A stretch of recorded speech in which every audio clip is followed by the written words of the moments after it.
If you're looking for a unique tour of Dublin, I've found one that will have you singing in the streets. From Handel's Messiah to Molly Malone, this musical tour guides you through the city's history.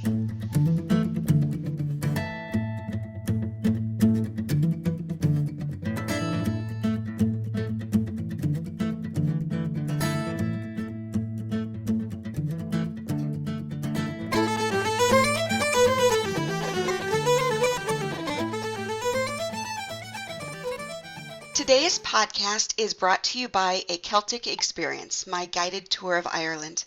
I designed this tour with my driver guide partner, Ireland Chauffeur Travel, and A Celtic Experience visits some of Ireland's best-known sites, including the Rock of Cashel, the Cliffs of Moher, and the Hill of Tara, while taking you off the tourist trail to some of my very favorite places in Ireland. This 8-night tour includes luxury transportation, 4- and 5-star accommodation, including 2 nights in a castle, daily breakfast, 5 group meals, and entrance into all listed attractions and tours.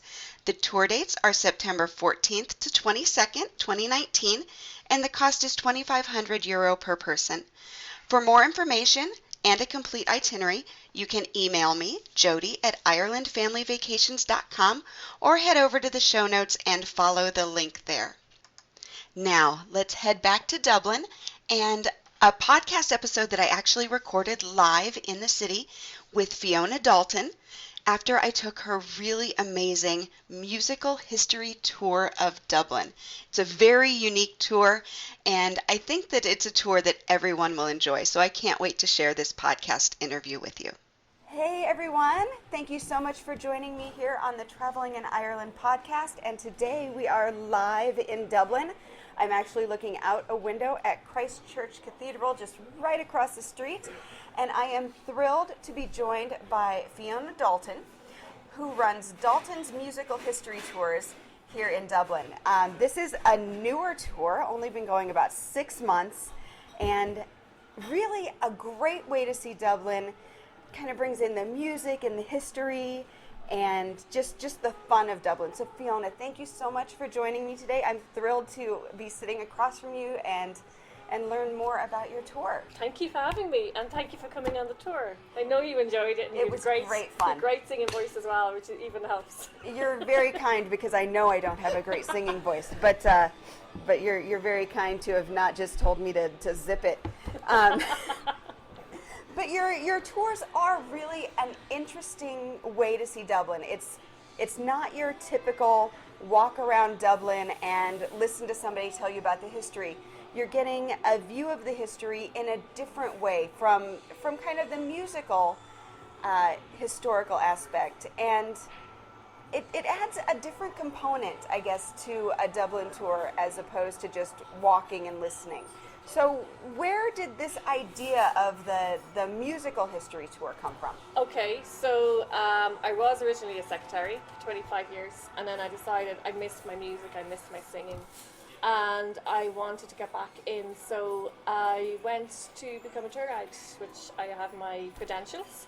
And while I was tour guiding as part of my college, I went out researching, asking people what Irish music they like, what they liked about the music and stuff. And a lot of people were saying, well, we don't really know much about the history and we don't really know the songs. And I thought, okay, well, there's an idea I can work with.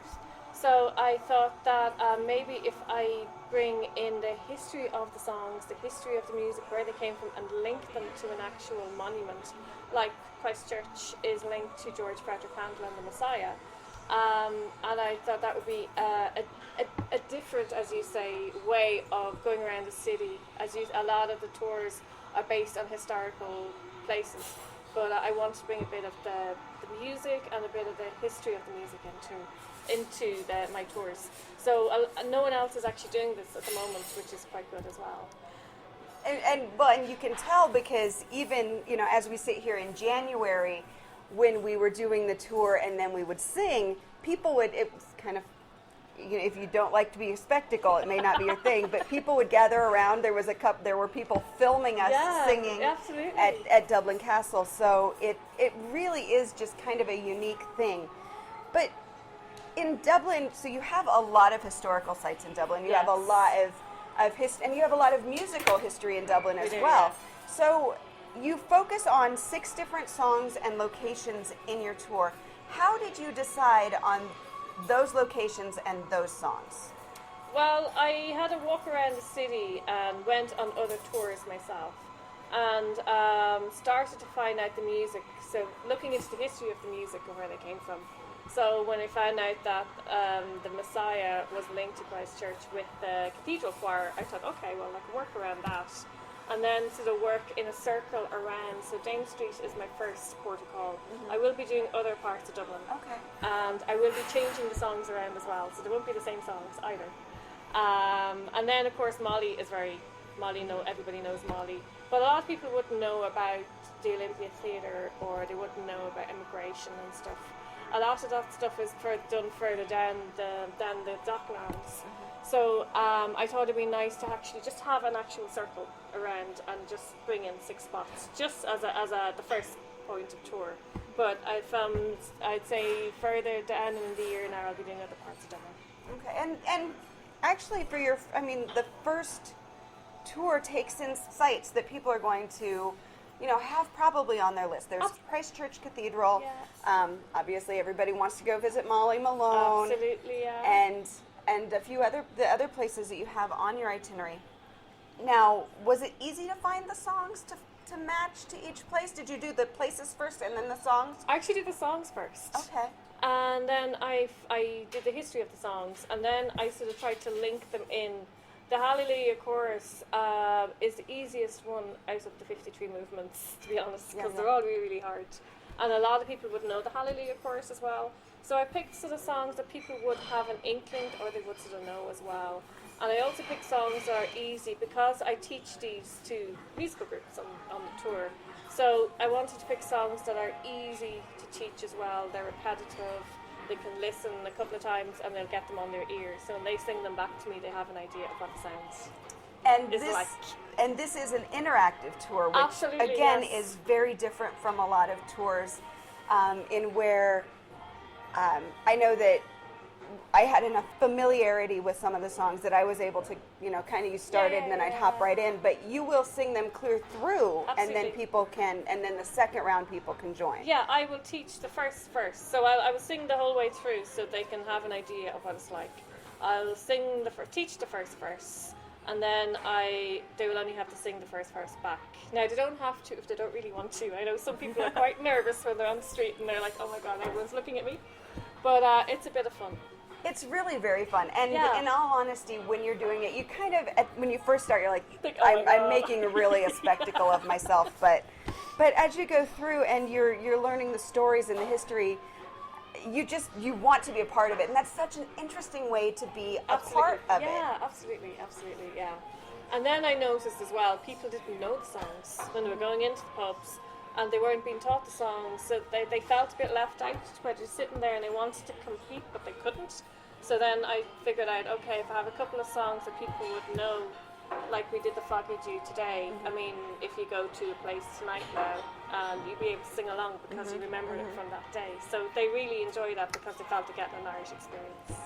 And it really is. Yeah.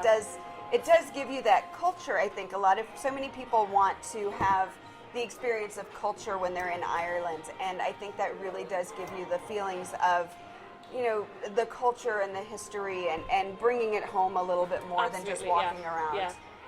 Excellent. Well, it was great fun. So what is the best way for people to contact you for these tours? Well, I have my website. It's www.daltonsmusicalhistorytour.com. They can catch me on Facebook, on Twitter, and on Instagram.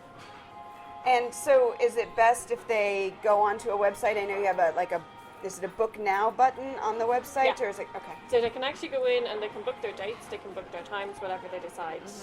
And it's easier that way, and the whole lot. And then they automatically get a receipt themselves, so it's great. So now, are your tours set up to say it runs at 10 and 2 or that, or how do you have it set? So they run 11 to 1, and then from 2 to 4. So I have a break in between.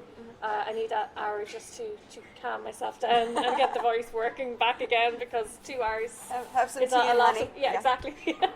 And then during the summer, I'd have maybe try a 7 o'clock tour, but in the wintertime, obviously, it gets dark quite early. Yes, of course. So, and But your then tour times are set on the site, so they would just Yeah. need to pick day and time. day and time, absolutely. and book yeah. it in. Book it in. Perfect. Excellent. Easiest way possible. And you do make it easy, and it's very easy to find you. Yeah. You know, right now your tours start just right across the street from Christchurch Cathedral. So a landmark that anybody can Absolutely, and it's the walking distance as well. There's not much walking in between, so anyone you don't have to be properly fit, but there are areas on the site where if people need to sit down, they can sit down as well. They don't need to be standing the whole way through. get. Right. So you're it's not walking rigorous. for It's 12 not a hours rigorous day. tour. No, it's not a rigorous tour. Just some comfy walking shoes and Absolutely. you're set. Yes. Excellent. So I always wrap up my my podcast with a recommendation of 3 places to add to your itinerary. Now these are 3 places. It can either, you know, if you want to follow your musical topic, we can do that, or it can just be 3 places in Ireland that you just think people should add to their itinerary because they're just wonderful. Traveling is sweeter when connected. Stay in touch during your Ireland vacation with Wi-Fi Candy. Personal Wi-Fi devices with easy pickup at Dublin Airport or delivery to your first accommodation, and paid postage envelope included for easy return. Use discount code IFV, that's IFV for Ireland Family Vacations, at checkout to save 10%, and stay connected in Ireland with Wi-Fi Candy. The Rock and Roll Museum in Temple Bar, I think is quite cool. They bring you in, it tells you all the old stories, they have all the memorabilia of U2, but the most amazing thing is you can go into a recording studio, you can sing into the microphone, you can play, they can actually record you, which I think is a great thing to do. Someone else is Dublinia, I think it's quite good. Dublinia tells the whole story of Viking medieval Dublin, but it's interactive as well. You can try the clothes on, you can have sword fights, you can write in old writing as well, so it's quite interactive. And my last one would be Trim Castle. So Trim Castle is in Trim, County Meath. It is the largest medieval castle in Ireland, and it's amazing. I've tour guided there myself, and it's just really, really nice. Stunning castle, and Amazing castle. And you've seen it if you've seen Braveheart. Braveheart was actually filmed there, yeah, in 1994. But the castle itself, going into the old, you can actually feel like you're walking back in time. And I have met 1 or 2 of the ghosts there as well. Oh, really? Yeah. I didn't meet any ghosts. Tell me about the ghosts. Okay, so on the first floor, they'll bring you into the chapel, and there is supposed to be a monk there in the corner. There is also rolling heads coming down the side of the steps going into the entrance. Now, back in medieval times, if you were a bad person, and what they used to do is to decapitate you and put your head on a stick outside the gates of the castle, so to prevent other people. So they've actually seen rolling heads. All right. My tour guide left that out. That's very interesting. Reason being, my very last tour there, I felt someone grab my leg coming out of the chapel, and I was my the last goodness. person there, and there was nobody else. Oh my So goodness. yeah, that's. But Trim, beyond the ghosts, Trim is really an amazing Oh castle to no, tour.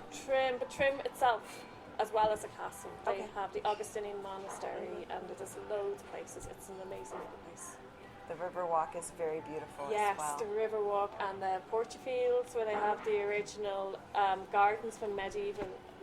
So you can actually see the bumps. We can actually see where the gardens were. So it's pretty cool. Oh, it's fabulous. Well, Yes. Fiona, thank you so much. Your tour is so much fun. Oh, I'm glad you enjoyed it. It really As is. much as I did. It really is. It's just such a unique way to kind of just Let get go. a part of Dublin, be a part of Dublin Yeah. in a way that maybe you don't get in another tour. And I Yeah. just think it's so unique and fun. Oh, thank you so much. Thank you so much. Thank you so much for listening to this episode of the Traveling in Ireland podcast. As always, anything we discussed will have a link in the show notes so you can access it very easily. And I hope that when you do visit Dublin, you will contact Fiona and take her tour because it is truly, truly a fun tour. Now, If you did enjoy this podcast, you're getting a lot out of these podcasts, and it's really helping you plan for your Ireland vacation. I would love it if you would leave a 5-star review on iTunes, Stitcher, Spotify, or wherever you listen to podcasts. Your reviews help people find the Traveling in Ireland podcast. Again, thank you so much for listening, and until next time, slán go fóill.